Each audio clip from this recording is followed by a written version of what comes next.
কোনো ধর্ষণে আলামত পাওয়া যায় নাই। আর অ্যাসফেক্সিয়া বা গলায় শ্বাসরোধ করলে বীর্য বের হয়ে যায়, মলমূত্র বের হয়ে যায়। এই বীর্য হলো ওই ডেড বডির বীর্য, এটা অন্য কোনো বাইরের বীর্য না। দাদা আমাকে একটু পানি দাও, আমাকে একটু আশ্রয় দাও, আমি তো গণপতি স্যার সহ 4 জনকে খুন করে চলে আসছি, আমি এবং সিদ্ধার্থ দাস। আপনারা জানেন এই হিন্দু সম্প্রদায়ের মধ্যে জাতের একটা বিষয় আছে।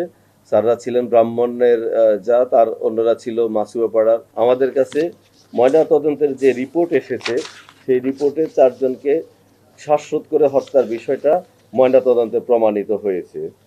আর যে 2 জন নারী ভিকটিম আছেন, আগামী চক্রবর্তী এবং প্রীতিলতা চক্রবর্তী, আমি ওনাদের প্রতি সম্মান রেখে, মৃতদের প্রতি সম্মান রেখে বলছি যে ওনাদের ভেজাইনাল সোয়াব নেওয়া হয়েছিল, কোনো ধর্ষণে আলামত পাওয়া যায় নাই। আর অ্যাসফেক্সিয়া বা গলায় শ্বাসরোধ করলে এটা আপনারা জানেন, এটা যাদের অভিজ্ঞতা আছে, বীর্য বের হয়ে যায়, মলমূত্র বের হয়ে যায়। এই বীর্য হলো ওই ডেড বডির বীর্য, এটা অন্য কোনো বাইরের বীর্য না।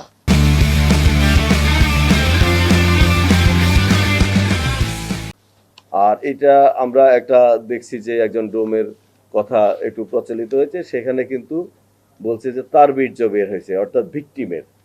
এটা হলো গলায় ফাঁস লাগলে এবং চোখগুলো একটু বের হয়ে আসে, এটা হলো গলায় ফাঁস লাগলে এই জিনিসগুলো হয়।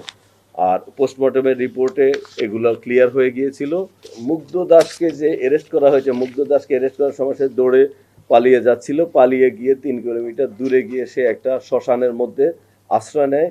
সেই শ্মশানের যে কেয়ারটেকার বিদ্যুৎ দাস শ্মশানের গার্ড, সে একাই থাকে শ্মশানে। বিদ্যুৎ দাসের সাথে আমরা কথা বলেছি, তিনিও কোর্টে 164 দ্বারা জবানবন্দি দিয়েছেন। বিদ্যুৎ দাসের সামনে গিয়ে সে খুব টায়ার্ড হয়ে পড়ে এবং বলে যে দাদা আমাকে একটু পানি দাও, আমাকে একটু আশ্রয় দাও, আমি তো গণপতি স্যার সহ 4 জনকে খুন করে চলে আসছি, আমি এবং সিদ্ধার্থ দাস। তো এরপরে সে পানি দিতে এবং আশ্রয় দিতে অস্বীকার করে, যে যেহেতু খুন করছে, খুনের কথা স্বীকার করছে, খুনিকে আশ্রয় দিলে সে বিপদে পড়তে পারে, এই জন্য সে আশ্রয় দেয় না। এর পরক্ষণেই পুলিশ সেখানে পৌঁছে যায়, পুলিশ তাকে টেক ওভার করে হ্যান্ডকাপ লাগায় নিয়ে আসে। তো সে বিদ্যুৎ দাসের বক্তব্য আমরা নিয়েছি। এই গণপতি স্যারের পরিবারের সাথে খুব একটা মিশতেন না ওনারা। আপনারা জানেন এই হিন্দু সম্প্রদায়ের মধ্যে জাতের একটা বিষয় আছে। স্যাররা ছিলেন ব্রাহ্মণের জাত, আর অন্যরা ছিল মাসুয়া পাড়ার। একটু জাতের একটা পার্থক্য ছিল, এটা যার জন্য মেশা কম হতো। আর আমরা আগামী চক্রবর্তীর যে যার সাথে বিয়ে হওয়ার কথা ছিল, অদিত কর, পেশার ছাত্র, ওনার সাথে আমরা কথা বলেছি। উনি ফোন বন্ধ পেয়ে শুক্রবার এবং শনিবার ওই বাড়ির সামনে দিয়ে উনি অনেকবার যাতায়াত করেছেন ওনার বান্ধবীর ফোন বন্ধ পেয়ে, এবং বাসার সামনে বসে থাকা কয়েকজন নারীর সাথেও কথা বলেছেন, প্রতিবেশীদের সাথে। সেই প্রতিবেশীরা ওনাকে বিভ্রান্তিকর তথ্য দিয়েছেন, অর্থাৎ ওনাকে সহযোগিতা করেন নাই, যে এরা কোথায়, বলছে যে কোথায় না কোথায় চলে গেছে, শুক্রবার থেকে দেখি না। অর্থাৎ তাদের অ্যাটিটিউডটা, এটা অদিত করের বক্তব্য।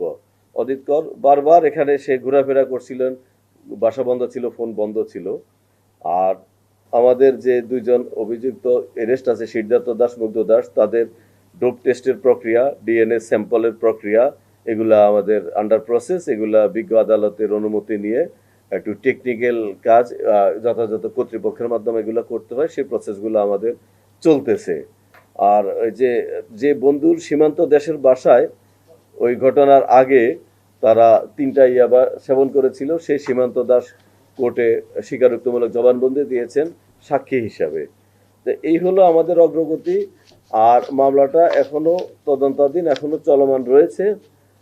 মামলাটার পরবর্তী কোনো আপডেট পেলে, যেহেতু এই মামলাটা অত্যন্ত চাঞ্চল্যকর মামলা, দেশ বিদেশের জনগণের সবার এটা জানার প্রতি আগ্রহ আছে, আমরা আপনাদেরকে ডেকে পরবর্তী তথ্য অগ্রগতি আমাদের পক্ষ থেকে যিনি থাকবেন তিনি আপনাদেরকে জানাবেন।